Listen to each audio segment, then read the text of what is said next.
Justin Trudeau arrives at this G7 as a great defender of multilateral institutions.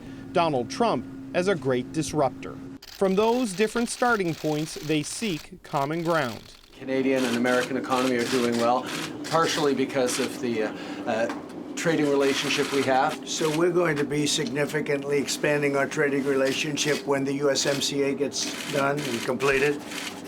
Our farmers love it, the unions love it. As neighbors and largest trading partners, they need to keep this relationship positive. But the strains at this summit are showing.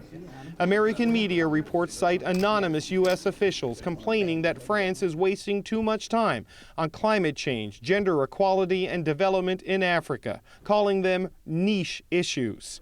Trump wants to focus on boosting the economy, even though his escalating trade war with China has slowed growth, sent markets tumbling, and made allies nervous, though Trump doesn't quite see it that way. Mr. President, are your allies pressuring you to give up the trade war with China? No, not at all. I haven't heard them. I think they respect the trade war. Just to register as a faint sheep-like note of our view on the trade war, we're in favor of trade peace on the whole. But trade peace isn't Trump's style, and that style is changing the way the G7 works.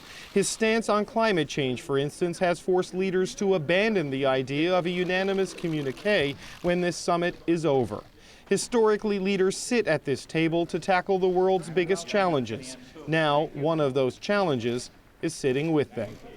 At Trump's first G7 in Italy, he broke the consensus on climate by making it clear he was pulling out of the Paris Agreement. At his second last year in Quebec, he obliterated the communiqué in a tweet storm from Air Force One.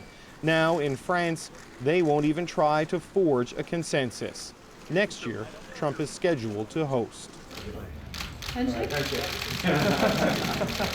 So rather than work in a group of 7, they work in groups of 1s and 2s and 3s to make progress on what they can when they can.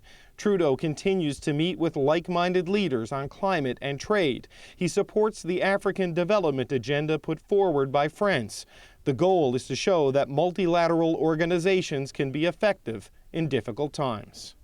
Of course, Trudeau also wants to show that he can be effective in difficult times. That's certainly a message he wants to send to the other world leaders here at this summit, but also to Canadians back home, especially with an election in October.